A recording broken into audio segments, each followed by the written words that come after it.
ஆனால் ஒன்றை மட்டும் கூறிக்கொள்ள ஆசைப்படுகிறேன். நாடாளும் மன்னர்கள் எல்லாம் ஏதாச்சும் சாதனை செய்யணும்னு நினைப்பாங்க. இடிதாங்கிக்கு அதுல ஏதாச்சும் டவுட் இருக்குதா? அசோகர் சாலைகளை அமைத்தார். அதன் இரு பக்கங்களிலும் நிழல் தரும் மரங்களை நட்டார். அவ்வாறே அதில் பயணிக்கும் மக்கள் தங்கி இளைப்பாற சத்திரங்களையும் சாவடிகளையும் அமைத்தார்.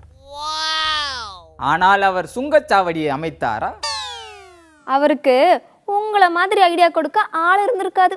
சர்ரு புருன்னு காரு பஸ் வேன் எல்லாம் போகும்போது நடு ரோட்ல தடுத்து நிறுத்துறாங்களே, ஏதாச்சும் காரணம் இருக்குமோ? சுங்கம் என்றால் இன்கம் என்ற உண்மை அசோகருக்கு தெரியாமலா இருந்திருக்கும். ஆனால் அதன் அவுட்கம் மக்களுக்கு பங்கமாக அமையும் என்பதை அசோகர் மட்டுமல்ல, அசோகர் வழி வந்த அரசர்களும் அறிந்திருக்க வேண்டும். நல்லது கெட்டதை யோசிச்சிருப்பாங்க. மெட்ரோ ரயில்ல சினிமா ஷூட்டிங்குக்கு அனுமதி கொடுக்க போறாங்களாம். நீங்க எதுல போறீங்க? பறக்கும் ரயிலில் பாய்ந்து போகலாம் என்று நினைத்தால் அது பாதியிலேயே படுத்துக் கொள்ளுகிறது. தண்டவாளத்தில் இருந்து புரண்டு படுத்தால் என் வண்டவாளத்தை எப்படி நான் அம்பலத்தில் ஏற்ற முடியும்? அத ஆய்வு பண்ணி சொல்லுவாங்க. விலைவாசி ஏறுது இறங்குதுன்னு சொல்றாங்களே, இது மதிப்பை கூட்டுற வழியா? உரிக்க உரிக்க ஒன்றுமே இல்லாத வெங்காயத்துக்கே இந்த மதிப்பு என்றால், மொக்க மொக்க ஒரு சுக்கும் இல்லாத இடிதாங்கியின் மதிப்பு எந்த அளவுக்கு உயரும் என்று எண்ணிப்பாருங்க. அதான் ஊருக்குள்ளே சொல்றாங்களே, விலைவாசி ஏறும் போது தேர்தல் வருதா, தேர்தல் வந்தா விலை ஏறுதா? பருப்பு என்பது ஒரு குரூப், அதாவது கூட்டணி. It can be called as alliance.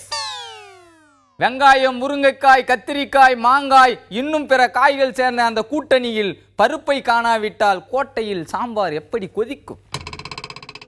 எல்லாத்துக்கும் ஒரு கணக்கு இருக்கு. இங்க கூட்டணிக்கு தட்டுப்பாடு, தொண்டர்களுக்கு தட்டுப்பாடு, தலைவர்களுக்கு தட்டுப்பாடுன்னு சொல்றாங்களே, என்ன சங்கதி? ஒரு பொருளை காணாமல் போனால்தான் அந்த பொருளை மக்கள் தேடி அலைவார்கள். அதனால்தான் சில காலம் இடிதாங்கி காணாமல் போய்விடலாமா என்று யோசித்துக் கொண்டிருக்கிறேன். வண்டி பிடிச்சி தேடி வந்துருவாங்க. பேட்டின்னு சொல்லி மைக்க நீட்டுனா வில்லங்கம்னு நீங்களே பதில பார்சல் அனுப்பி வைப்பீங்களாமே. குருட்டு கேள்விகளுக்கு மிரட்டும் பதில்களை ப்ரொடியூஸ் பண்ணி கொண்டிருப்பதால் தான் இடிதாங்கி இந்த அரசியல் களத்தில் தேமே என்று திரிந்து கொண்டிருக்கிறான்.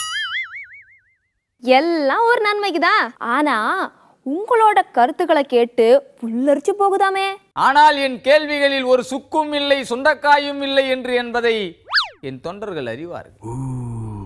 ஆனால் பொதுமக்கள் இதுவரைக்கும் எனது வார்த்தைக்கு எதிராக அவர்கள் என்றைக்காவது விளக்கு மாற்ற ஏந்திருக்கிறார்களா?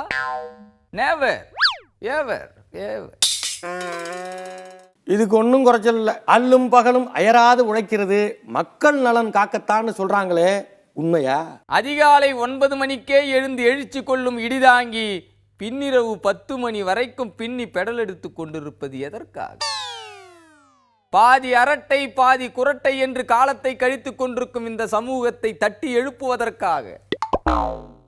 அதான் பார்த்தாலே தெரியுது. ஆமா, எதை செஞ்சாலும் டிசைனா வித்தியாசமா காட்டுறீங்களே, எப்படி? நான் களமாடும் பாங்கு பார்ப்பதற்கு கன்றாவியாக இருந்தாலும் அது போங்கு இல்லை என்று சங்கப்பலகையில் எழுதி கொண்டிருக்கிறார். வரலாறு முக்கியம் அல்லவா? உங்க சுறுசுறுப்பை பார்த்து ஐநா சபையில பாராட்டலாமா, அரசியலுக்கு நோபல் பரிசு கொடுக்கலாமான்னு டிஸ்கஷன் நடந்துச்சான். சோம்பல் முறித்தவர்கள் ஒரு நாள் சுயம்பாக மாறுவார்கள் என்பதற்கு நான் இன்று சாட்சியாக நிற்கிறேன். அதான் தெருவுக்கு தெரு எழுதி வச்சிருக்காங்களே. சட்டமன்ற தேர்தலை விட நடிகர் சங்க தேர்தல் களை கட்டுதான். நீங்க எந்த பக்கம்? எனது ஆதரவு இருந்தாலும் இல்லாவிட்டாலும் ஏதாவது ஒரு அணி ஏணியில் ஏறும் என்று இடிதாங்கி நம்புகிறான். அப்படி ஏறும்போது இடிதாங்கிக்கு ஒப்பனை போடும் வாய்ப்பு கிடைக்கும். குறைந்தபட்சம் பாசிமணி துணி விற்கும் விளம்பர படங்களிலாவது நடிக்கும் வாய்ப்பு கிட்டும் என்ற நம்பிக்கையில் விடைபெறுகிறேன். நன்றி, வணக்கம்.